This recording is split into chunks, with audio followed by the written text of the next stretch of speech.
আমাদের ত্রিপুরা ইলেকট্রিক শ্রমিক সংঘ ত্রিপুরা প্রদেশের উদ্যোগে যে বর্তমানে যে আমাদের যে গাড়ির যে ট্রাফিকের যে বিভিন্নভাবে কায়দায় শ্রমিকদেরকে হয়রানি করা, আমরা সেই পরিলক্ষিত করে ত্রিপুরা প্রদেশ সিদ্ধান্ত করে 5 দফা দাবিকে সামনে রেখে ত্রিপুরা ট্রাফিক এসপির নিকট আমরা 5 দফা দাবি আমার আজকে পেশ করতে যাচ্ছি।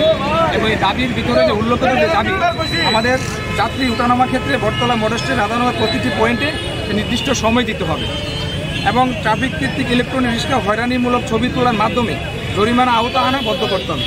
মূলত যে বিষয়, যতদিন পর্যন্ত পরিবহন দপ্তর কর্তৃক ফিটনেসের জরিমানা মুকুব না হচ্ছে ততদিন পর্যন্ত ইলেকট্রনিক গাড়িকে জরিমানা করা যাবে এবং প্রতিটি পয়েন্টে ট্রাফিক কর্তৃক লকারের মাধ্যমে গরিব শ্রমিকদের দীর্ঘক্ষণ আটকে রাখার কথা অবিলম্বন প্রত্যাহার দাবি আমরা রাখছি। এই দাবিগুলির যে যুক্তিসঙ্গ, আমরা বেশ কিছুদিন ধরে বিভিন্ন জায়গাতে এবং পশ্চিম জেলাতে সেই ধরনের আমাদের শ্রমিকদের হয়রানি হচ্ছে, তার ওদের কথা শুনে এবং আমাদের ত্রিপুরা প্রদেশ এবং জেলা সমাজ সার্বিক দিকটা বসে আমরা এই সিদ্ধান্ত আমরা নিয়েছি যে আজকে আমরা ট্রাফিক এসপিগণ এই 5 দফা দাবি আমরা পেশ করে দেব। যদি তারপরেও কোনো ধরনের উত্তর না আসে ট্রাফিক দপ্তর থেকে, তাহলে কি ধরনের আন্দোলন করব? আমরা যদিও আমরা আজকে দাবি পেশ করব, তারপরে যদি আমাদের কোনো আশানুরূপ ফল না আসে, এই ধরনের কার্যকলাপ যদি বদ্ধ না হয় এবং কোথাও যদি আইনের ক্রাইটেরিয়া থাকে আমরা অবশ্যই মানব। তার ক্ষেত্রে কতগুলো আইন যেমন থাকে, আইনের শ্রমিকদের জন্য একটু সেই আইন লাগু করা হয়, তো তার জন্য আমরা সেই দাবিগুলি ট্রাফিক এসপি নিকট আমরা অনুপ্রয়ণ করব।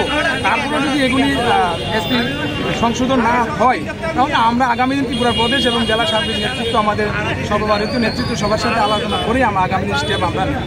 আপনার পরিচয়টা? আমার নাম খুবন ঘোষ, আমি ত্রিপুরা ইলেকট্রনিক শ্রমিক সংঘের রাজ্য কমিটির জেলা সেক্রেটারি। ধন্যবাদ।